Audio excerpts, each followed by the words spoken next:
Hey everybody, and welcome to my Friday broadcast. Thank you for watching the rebroadcast. It is me, Serene, and welcome to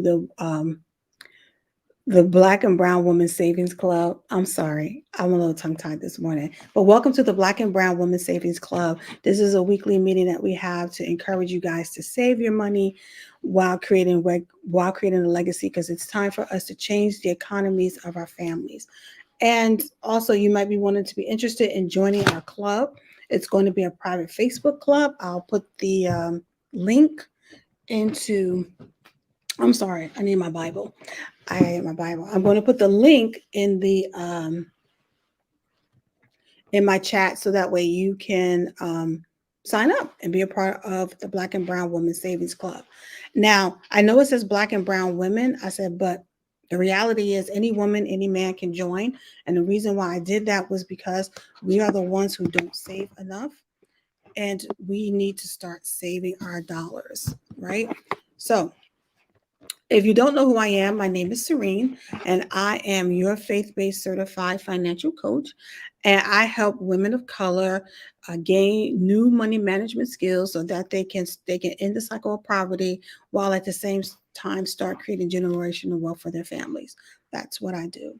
And I just don't help women, I help men, but this is what we are right now. So get started. So let's get started. So I want you to like and share the video. If you're on YouTube, subscribe to my channel, like and share the video. If you're on Facebook, subscribe to YouTube. Also, coming Monday, I'm going to be doing money mindset Monday, because I there is a need for us, especially if we are faith-based and we call ourselves kingdom children, that we need to start changing our mindset when it comes to money and how to handle money. And that starts in the mind. So I'll be talking more about that later on, and also about joining, how you can become a member of the Black and Brown Women's Savings Club. Okay.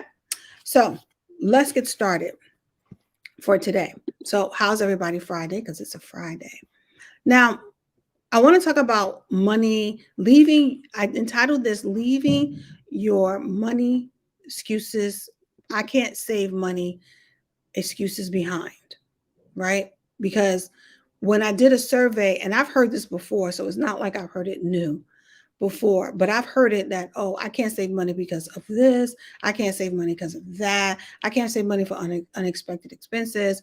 Whatever your is, I can't save money because reason behind that. We're going to leave those excuses behind, because let's be honest, there is, when it comes to money, we don't all know the rules when it comes to money, and each rule of money has its own set of particular skills attached to it. Well, let me start back from the beginning. In order to shift your mindset so you can leave this I can't save money excuse behind, I have to deal with who you are, right? And in the book of Corinthians, in First Corinthians chapter 4, God tells us that we are the stewards of the mysteries of God. As a matter of fact, I'm going to read it now, because you need to know who you are. And yes, you are called to steward the mysteries. You are called to stewardship. First Corinthians 4:1, First Corinthians 4. So let a man so consider us as servants of Christ, as stewards to the mysteries of God. Moreover, in verse 2, moreover, it is required in stewardship that one be found faithful. That word stewards or stewardship in the Greek, it actually means, I'm looking it up now, but I know what it means. It's a Greek word which I cannot pronounce, but it means the manager of a household or household affairs. Basically, you are managing whatever God is giving you to put into your hands. It's your job to manage it until he comes back. In other words, if God puts money into your hands, it's your job to manage it, right? If God puts children in your hand, it's your job to manage those children, because you don't own those children. Your children are lent from God. They are on loan from God. They belong to God, and they are on loan to you, and you're responsible for that, right? So when it comes to becoming a steward, you have to look at money as you are in stewardship to God. right? The reason why I say I have to break this down from that perspective, simply because if you don't understand that perception, if you don't understand that perspective, you always think this is all about you when actually it's not about you, right? So, in order for you to leave, I can't save money because excuse behind, you're going to have to look at yourself as a steward and a manager. It's not yours. Although you are working at it or working on it, it's not yours. It's like the story in Luke where they're talking about the minas, the talents, right?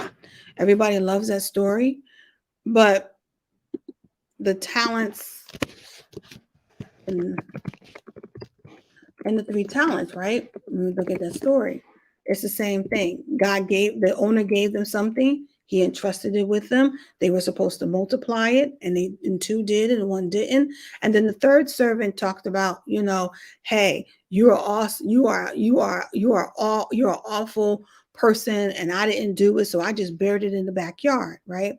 And the guy and the master's like, you should have put that money in the bank. At least I could be earning interest off it, right? So money, technically, your money, your talent, whatever God has given you, is supposed to go, it's supposed to get in your hands, and it's supposed to do something else. And when you don't do what you're supposed to be doing, then it just sits in the dark, in the dirt in the backyard. And you're like, well, what does this have to do with saving? Well, a good question. It has to do with savings, because what happens is when you start to when you learn to manage your money, when you get the skill set, you have a skill set already to make money, right? Everybody has that. If you go to a job, you went to college, you got a skill set to make money. If you work at fast food, you still got a skill set to make some money, right? Maybe the only skill set you have right now, but you can add more to that. Now you trade your time for money, so you get a paycheck every week, right? When you get a paycheck every week, what happens is you get a paycheck every week, and then what you do is you take that paycheck and you don't manage it well, right? And for most of us, that we don't manage it well. And when I say well, a lot of people will tell you don't have money management skills. Actually, I beg to differ. You do have money management skills. If your money management skills is only to make money, pay bills, and die, then that's the money management skill that you have. That's called surviving, but that's the money management skill you have. You have the money management skill. You have enough money management skills in you to survive. So that's what you do, right? But when you start branching over into getting a next set of money management skill, which is how to keep money, which in and of itself is a money management skill, learning the right money management skills to keep money or to save money, right? That's a whole nother money management skill that you need to learn, right? And people think, well, I've learned that skill because I save money. No, no, no, no. This is not about you just saving money for an emergency fund. This is not just about you saving 3 month savings. This is about you having to learn a whole new skill that you can use all the time. Saving money is a skill that you need all the time. It is not a skill that you need once or twice. It's not a skill that, oh, I made a goal to save $1,000. So I saved my $1,000 and I'm good. No, you need this skill all the time. And how I know that you're going to need this skill is because when you look at the story of Joseph, and when Joseph went before the Pharaoh, because Pharaoh had the dream, they devised a plan that they were going to save for 7 years all the it was like they got bumper harvest every year for 7 years, and they saved what was left. So they took care of all what they needed, and then they saved what's left, or they probably took what they needed to take off the top, and they lived off the rest. So they ended up saving so much that and I believe when you read the story of that, and I would entirely suggest that you read it. So when they did that, what happened was they saved so much that Joseph lost count. Why? Because it was so much. But here's the reality. This is where you ought to be right now. This is where we need to be when it comes to saving money, right? We need to learn the right money management skill to save money. And you're like, well, what does that look like? But first of all, before I can give you the right skill, I have to dismantle all your lies. For me, when people give me excuses on why they can't save money, there are two reasons why. I think of excuses as nothing but well-planned lies. So you can't give me an excuse, and you definitely can't give God an excuse on why you're not saving money, right? But before I can save money, I have to put you in the mindset, in the framework, in your mindset about saving. I have to dismantle all the lies, all the excuses you've built up over time. My parents didn't save money, so therefore I don't need to save money. Every time I try and save money, something pops up and I have to spend it. Every time I do this, every time I do that, this is what happens, that what happens. But the reality is that these things happen because you haven't prepared for it, right? So what do I mean? In your good days, in your good seasons, right? You didn't take the time to learn the skill to save money. It is a whole new skill set. It is a whole to save money. I'll put it this way: is a whole new mindset and a whole new skill than making money, right? See, because what you didn't do and the reason why people say, well, I something came up and I can't save, right? I didn't save. I can't save because that was one of the excuses I hear. There's always something that comes up. But in your good season, you never acquired the skill. You did not acquire the skill. You did not acquire the wisdom it took to learn how to save money, right? So when that emergency pops up or the unplanned event pops up, you were not prepared for it. When I was in college, I had a professor would say, poor planning on your part does not constitute an emergency or mine. God gives us the ability to plan, but he gives us the ability to plan with him, right? Because there's a scripture in the Bible that says, I'm memorizing off the top of my head, that says, like God says, how did he say it? We say we're going to go into a village and we're going to make money for a year, and we're going to, the plans of a man. I forget the scripture. I'm like stuck on it, but I'll figure it out in a second. So it's like, you make all these plans, but you don't include God in them, right? It's like with savings. You're like, I'm going to sit down and I'm going to save $25 a week every time I get paid. And you like, I'm going to make this plan, but you do it and then there's no God. And then a week later you fall off because you didn't plan and you did not plan with God. It's not the prayers. I got to figure that scripture out. But anyway, back to what I was saying. That requires a whole nother mindset, right? Keeping money, like I said, keeping money is keeping money is an entirely different money skill set, right? Because it involves you having to see where your money is going, right? Because you made the money, but now you need to see where your money is going, and you have to give your money a new direction and tell it where you want it to go, right? To learn to save money properly, one of the things you have to do to learn to save money properly, one of the key things you're going to have to do is lay down your excuses. That's number one. Lay down all of your excuses. I'm going to put that up there. Lay down all of your excuses. That's number one. You got to lay them down. Whatever excuse that you have that says why you're not saving, you have to lay them down. And when I say lay them down, that doesn't mean push them to the side. You got to figure out where these excuses came from. Who were you listening to? Were you listening to your parents? Were you listening to your pastor, your best friend? Who were you listening to that made you take what they were saying inside of you and internalize it inside of you and make it a lie? And that lie became your truth. You'll be surprised how many people's lies we have internalized when it comes to money and made it our truth. You guys stand in the truth of your excuse and believe that it is so, that you really can't do this thing. You really can't save money. You don't have it in you. You don't make enough money to save. You don't make enough money to do this. You don't make enough money to do that. But the reality is you do make enough money. The reality is you can save. The reality is the truth is you can. And the reason why I know you can do it is because God called you to be the steward. You are like the three servants.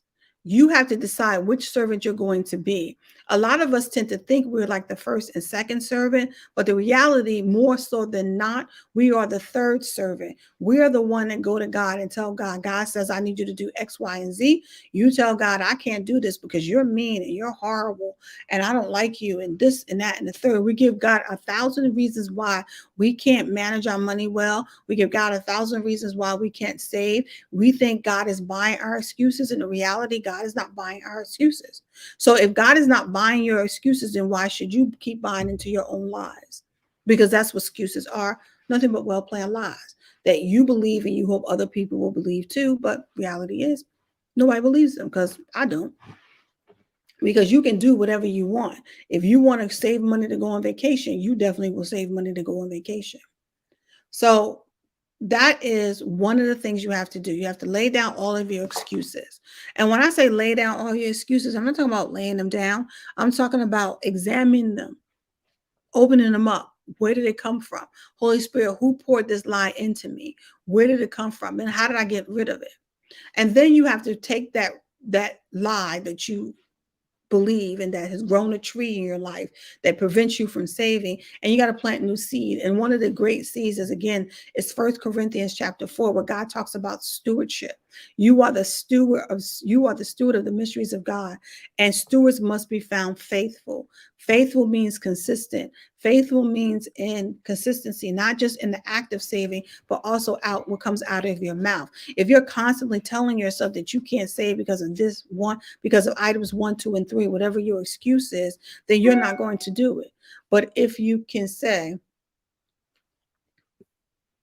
to yourself, I am a steward, and because I'm a steward of God, God has entrusted me with these things. When God has entrusted me with money, so since God has entrusted me with this level of money, I'm going to steward well this level of money. I'm going to examine my spending. I'm going to tell my dollars what to do. I want to save, and I want God to blow on my savings, and that's the way it's supposed to look like, right? So you lay down all your excuses.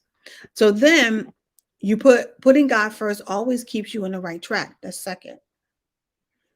Why do I say that? That is a skill set, because we think we put God first in our money, but we don't. We like to think we do that. We like to pose like we do, but in actuality, we don't. Because if we did, then this lesson wouldn't be necessary, right? And two, you want God in your saving to keep you on the right track. You putting God first is always going to keep you on the right track. When it comes to spending money, saving money, making money work for you, giving your dollars in assignment, however you choose to look at this, is all about putting God first, right? So actually, putting God first should be number one. Laying all down your excuses is number two, right? Let's reverse those. Putting God first, always going to keep you on the right track, because it's God that's going to expose the lies in your heart. And it's God that's going to deal with your unbelief, because when you believe lies like that, you are literally walking in unbelief. You believe that you were created in the image of God and in his likeness. And you believe that you don't have you don't believe that you yourself have the power and the ability to save money. And the reality is, and the truth is, you are made in the image and likeness of God. And whatever you want to do, whatever you want to achieve in Christ can be achieved when you start looking at yourself the way God intended for you to look at yourself, and not the way the world has shaped you, right? That's number two. So number one is putting God first always, and it's going to keep you in the right track. And that starts in your soul, heart, mind, will, and emotions.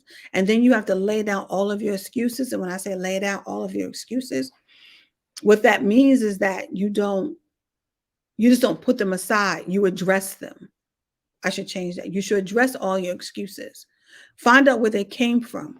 What lie did you believe that you performed as your truth? A lot of times, if you didn't see your parents save,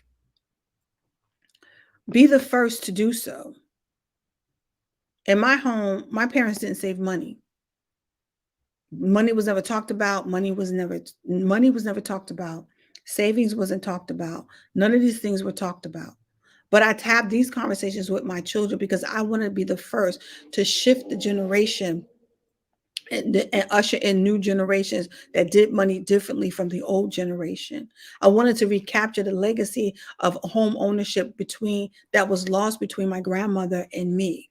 There's a generation of kids like my parents and or your grandparents, how depending on how young you are, right, who lost home ownership because um my grandparents did not teach my parents about home ownership, saving money, et cetera, et cetera, et cetera, business, et cetera, et cetera, et cetera, this, that, and the third. They told them to go rely on the government, right? So that whole generation is lost, right?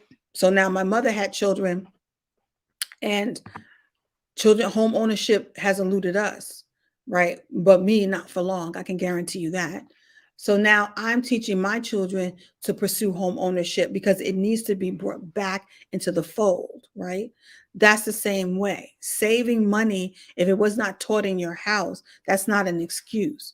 That is just a lie that you have turned into your truth. But it's time for, and you have turned into your truth, and it's time for you to get a new truth that you are capable of saving money. You have the ability to, and you have the resources. And why do you have the resources? The resources, simply put, is because your resources is God. Your job is not your resource, it is a source. But your resource is Christ. And if you are saving and you are putting God first always in everything that you do, saving will become easy. Saving will become very easy. You will find that it has great ease within it. So when you start talking about saving money, you need to deal with your excuses. You need to lay them down. But in order to lay them down, you need to go into God, go in with God, and find out what's going on. And then the third thing you need to do to leave that money excuse, I can't save money because excuse behind, you have got to learn the right money management skills it requires to save money. You have got to, because money should be a habit. Saving money should be a habit. Get like me. Like when I came up with that slogan, I thought of that song, Stunting is a Habit, Get Like Me. That was the beat that was playing in my head. Savings should be a habit. It should be something that is done without even thought, right? And while people tell you to have a goal, you should have a goal. I'm not saying you're not supposed to have a goal, but there should be, how should I say this? There should be, you should be acquiring the knowledge.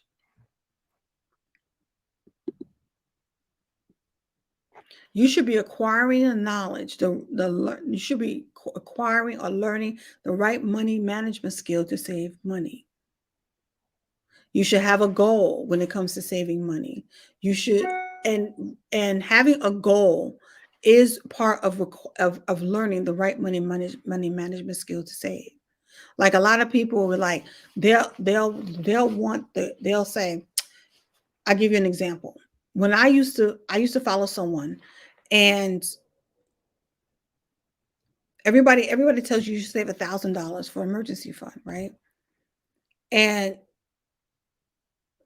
what would happen was, and they would tell you, give up, don't get your hair done, don't get your nails done, do whatever you do, cut the cable off, so forth and so on, right?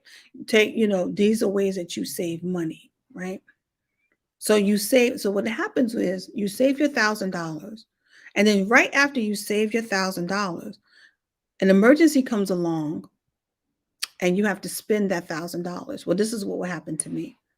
I would make all these sacrifices, and I would save $1,000. And then all of a sudden, within a month of, like, I would get to the goal, save the money, and right then and there, a month later, something would happen that I would need the money.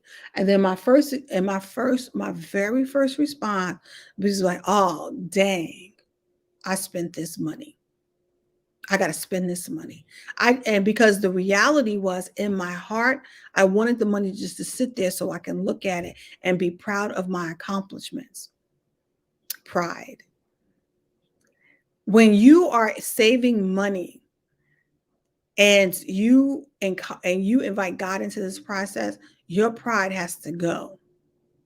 Because because your first reaction is always right, right? And then I would say, oh yeah, but thank God I saved this money.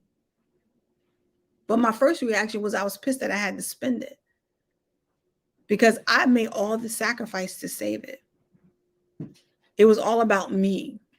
But when it's all about God and you learn to rest in Him when it comes to saving money, then what happens is that I fell into, so what happened was I had to relinquish my savings and how I saved money over to God.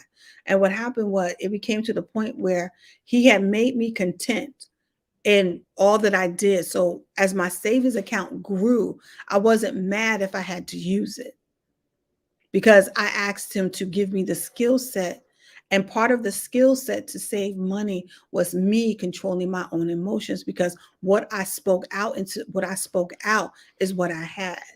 So then again, I would save the money and then a month later I would have to use it. Save the money, a month later I would have to use it, right? I fell into this cycle. And then God began to show me my heart that this was done in my own pride, in my own energy. I used my own energy, my own time, my own energy, my own resources to save $1,000. Nor did I invite Him into the process or elicit His help in this process.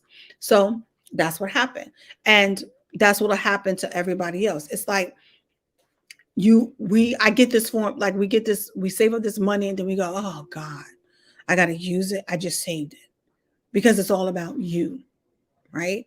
So that's all of what I'm saying is part of learning the right money management skill to save money. You have to take yourself outside the equation. You have to examine your relationship with money. You have to decide, if I'm going to save money, I want to save.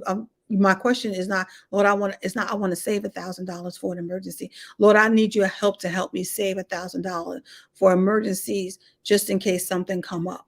Right. And then there's another level of skill set that go with that, was even if you save the money, if an emergency pops up, do you spend it? Because that's another skill I had to learn, because sometimes God will say, yeah, I know you have the money to pay for this, but I want to pay for this and I need you to rest in me. But learning to save money and learning the right money management skill to save money was all about, for me, learning how to rest. It wasn't about taking the money and shifting it from one bank account to another. It was learning how to rest in God in order to save this money, right? And being able to release it without sighing, whining, and complaining about it. Because to know that I did not save this money by my own method. I saved this money because God ordained me to save it. God gave me the plan to save it. He blew on it and it grew, right? That's third skill. First skill is invite God in. First lesson, invite God in. Second thing is to leave your excuses for not leave. I can't save money because excuses behind. Third thing is learning the right money management skill to save money. And the money management skill that I learned was learning not to be attached to what I saved. And you may say, well, that's not a skill. It is a skill, because a lot of us become very attached to our money. We are emotionally attached to it. And to be all honest, we need to break up with money. And that is why I'm writing this book called The Christian's Guide to How to Break Up with Money. Because we get so attached to this stuff and not inviting God. And that was a skill set. And while you think that's not a skill set, trust me, it is a very unique and hefty and very well needed skill set to rest when it comes to money, right? So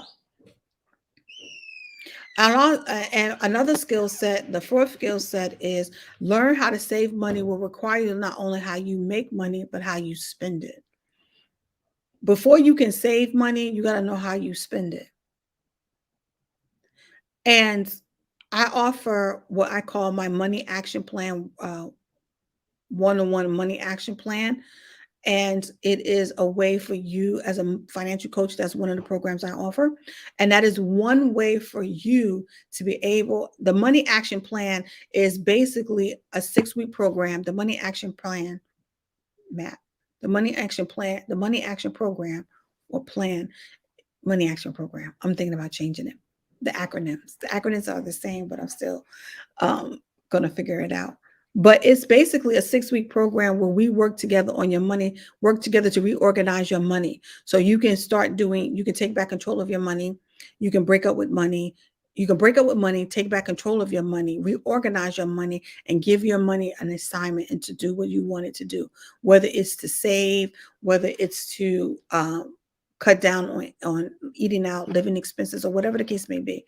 But that is a 6-week program that I offer. And if you're interested, you can go to my website, www.serenenunez.com, and look at the MAP program, MAP, Money Action Plan program, in the name of Jesus. So that's what I, as a coach, and I do offer one-on-one coaching. I have 3 programs, very short, mid-size, which is 12 weeks, and then another one, which is 16 weeks. And I'm writing all, I'm setting all those offers up right now. So just be on the lookout for them when I tell you. So to learn money, you got to, you also got to learn how you're spending money. Where's your money going? Right? A lot of us now here in California, weed is legal, right? You can buy weed for medicinal purposes and so forth and so on, right? And a lot of money is going toward that because they want it, because for marijuana is to help you with anxiety, things like that, right? Now, I'm gonna bump it because I'm just me and I'm gonna say what I want to say. If you are a Christian and you're out there buying, if you're a Christian, you're saying you're a child of the Most High God, and you're out there buying weed, marijuana to calm your anxiety, you are out of pocket. And that's money being wasted that could be saved for something else. And let me be clear. What you do in your private time is your business. I really don't care. But if you're spending money buying stuff to help you calm your nerves or your anxiety, when you have the great physician, now, if God told you to go buy it, then who am I to tell you any different? But if you out there buying it because you need something, a quick fix or a quick high to deal with the anxiety and, to deal with the anxiety of post corona life or whatever it is that you're doing, then you need to stop. Because you need to go to God, who's the healer, and ask him to reveal to you why you're dealing with anxiety, get healed from the anxiety, and take the money that you spent buying weed and put it in a bank account to save money. I'm just putting it out there. I used to, when I first moved to California, I had looked at my receipts. That's one thing. Food is another. Food is a huge part of everybody's budget, right? In the way how we spend money. I don't use the word budgets. I use the word maps. So food is a big component of your map, of your money action plan, right? Or map, your money action plan. And when you look at how much money, I did a look at how much money I was spending on juice, right? On juice. Now, we know juice has a lot of sugar. We know that, and juice can be cheap. As a matter of fact, juice can be cheaper than water, but we're not going to go there, right? So I was looking at how much money I was spending on juice every week, and it was coming to the point I would look at my receipts. I will be spending $7 to $8 in juice alone a week. Right? I was like that. And if I'm spending $8 a week times 4, that's 32. That's 32. Hold on, I'm doing the math because I want to do the math. So if I was spending $8 a week on juice times 4, that's 32. That's 4 weeks, and then times 12. I was spending $384 of my food budget, my food map, money action plan for my food went to buying juice. It literally went to buying juice, soda, cookies, candy, you know, food that will make me feel better about being where I am or the situation I was in, but not doing it all wrong. And if you add in the cookies, the cakes, the danishes, and all the other stuff, the ice cream. Now, I'm not saying that you're not supposed to buy ice cream. I'm not saying you're not supposed to have, if you want something to have something sweet every now and then, but I'm talking about stacks of junk, 3, 4 kinds of chips and all that other stuff. When you look at that stuff, that's a lot of money in a year, right? $384. I could have took that, saved that, put it somewhere else, and right now it could be making me tons of money somewhere else, which I did. I stopped buying juice. I rarely buy juice because why buy juice when I can drink water, right? Or I invested in buying a filtration system in my home so that way I can have fresh water. But you just get the point. Learn learn to save money will require you to look at not how you make money, but how you spend money. And let's talk about making money, for example. A lot of us, we tend to, how do I say this? We'll work overtime on our job. And I'm not against any of these things on how you make your money or how to make extra money or whatever the case may be. But just for a second, I think you should ask God how you should be making your additional money. Or, some of you are still on the fence about going back to school. And because you want to gain more skills so you can make more money, which is nothing wrong with that. But if you're making a low, if you have the ability and you're working a low paying job and you have the ability to go back to school, I would consider going back to school. Because your money that you make today, the money that you make today, the money that you're making today that you need, but you want to be able to grow it later, is going to require you to look at how you're making your money, right? So some of us, like, we may work our jobs and then we have a side hustle, and then our side hustle pays for our saving, right? So it doesn't take a lot, different things like that. And that's probably some of the stuff I'm going to be discussing in the Black and Brown Women's Savings Club, because you can't have just more than your job. Like, times have changed and you need to have multiple streams of income, which isn't a bad thing to have, especially if you just want to, but you have to be clear about what that second stream looks like and how much time it takes from your family and so forth and so on, and what you need to do. And then that is the fourth thing. So the first thing is you got to invite God into the process. You got to lay down all your excuses. You have to learn the right money management skills to save money.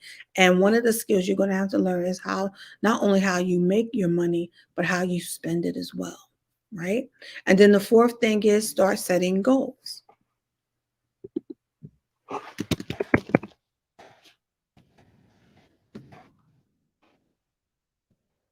The fourth thing is to start setting your financial goals for savings. That's it. And then you start working it out. But you can't do any of these things until you address the lies you address the I can't save because lie in your life, right? And some of us, well, I don't have that lie. I can save money, right? And I'm going to address this point. A lot of us who think we can save money, we think we're good because we can save money. I'll put this caveat in. You think you're good at it because you're good at it, but have you asked God if you're good at it? Right? Because a lot of times we are good at one thing and we think we're good at it when it comes, like, if you're good at saving money and you're like, well, I don't need an accounting. I did a survey and somebody's like, well, I don't need an accounting group. I'm good at saving money. Right? And I'm thinking to myself, as I'm reading it, I'm like, Lord, let me not judge according to what I see and hear, but judge according to righteousness, right? And I'm thinking to myself, everybody needs wisdom. So if you're one of those people out there who's like, I'm good, I don't need to be in part of a savings club, I can save my own money, be careful that you don't err on the side of pride and arrogance. Because a lot of us, we all need wisdom. Just because you can do something well doesn't mean you can't learn to do something even better, right? I'm just going to put that caveat out there. So I want to thank everybody for watching. Thanking everybody for watching the Broadcast. I'm out. Again, my name is Serene. I am your faith-based certified financial coach, and I help women of color gain new money management skills so they can break cycles of poverty in their life and start walking in generational wealth. That's what I do. So, um, if you want to know more about the Black and Brown Girls Savings Club, on the platforms, I will put the form because the room doesn't open. The room is not going to open until November 15th. I'm still working out the details about this yet and what I want to do with it and how it's going to look. But I know definitely starting November 15th, the room will be open. More than likely, the sheet that I have you fill out is the wait list. It's a waiting list right now. And the room will open on November 15th. And you will get an invite via email about it. And once you fill out the wait list form and the room opens up on November 15th, you will be invited to come in and we're going to start crafting our saving goals for 2020, for 2022, what this is going to look like, and so forth and so on. So we're going to really get down to work in this thing. So, and the group, I created the group because I wanted us to have accountability. When there are multiple people doing the same thing, we help cheer each other on. And we help make it an easier journey for everybody. We can pick others up when they stumble, and we can cheer others on to the finish line and creating their goals, because I want to change the narrative that Black and brown women can save money, that Black and brown women will save money. I'm sick of that lie, that statistic that says we are, while check this out, while we make 63 cents less. No, we make for every dollar a white male makes, we make 63 cents. So it takes us longer. It takes us 16 more months to accumulate the same salary than it takes a white male in a year, right? I'm sick of that lie. I'm sick of the lie that we don't save money. I'm just sick of the lies. So, in these facts, but right now it's time for us to get straight truth. I want the news reports to say that Black and brown women are saving more money than ever. Black and brown women are buying more houses than ever. Black and brown women are investing in the stock market now more than ever. I want to change the lie because we can do it. We have the power, we have the know-how, but most of all, we have the Almighty God in this thing with us. Also, I want to change the narrative that Christians can't save money. Christians are always broke. Christians, that wealth and Christianity shouldn't go together. That to say a wealthy Christian is an anomaly, it should not be an anomaly, it should be a fact of life. We should not be anomalies every time, it should be when you're walking with the kingdom, with kingdom people, you should be bumping into millionaires and multimillionaires and billionaires all the time. In other words, we should live life well here on earth because God requires that we live both life well here on earth and here in heaven as well. So these are some of the narratives I want to change, but it all begins with the money mind, with your mindset. And if you're graduated from that position and you want to really learn, you really want to start saving money, then join the Black and Brown Women Savings Club. Also, again, I will post a link on Facebook and Facebook in the comments and on YouTube in the comments. If you're on YouTube, like and share, like and subscribe my channel. If you're on Facebook, like and share this video out in the name of Jesus. So that's all I got. And if you want to know more about any of my coaching programs, you can always follow me go to my website at www.sereneness.com. That is my website. If you want to know more about any of my programs, that's my name. That is my website. If you want to set up a consultation, I start off all programs with a consultation to see if we're a good fit for one another, and to also I would invite you to start off with a consultation. That's how I would start you to invite off with. So we can assess your goals and see what program works for you. So sign up for one, see where it goes. You never know. You can change your life. All right. So that's all I got. I've done this in the 45 minutes. I'm out. I'm tired. I have got to go. Love you all. And y'all have an amazing weekend. See you back here on Monday for Money Mindset Monday. And Money Mindset Monday, I'm going to try to put it on all the platforms. Hopefully, I can do that and put it on all the platforms on Instagram Live as well too. So love you, and I'll talk to you soon.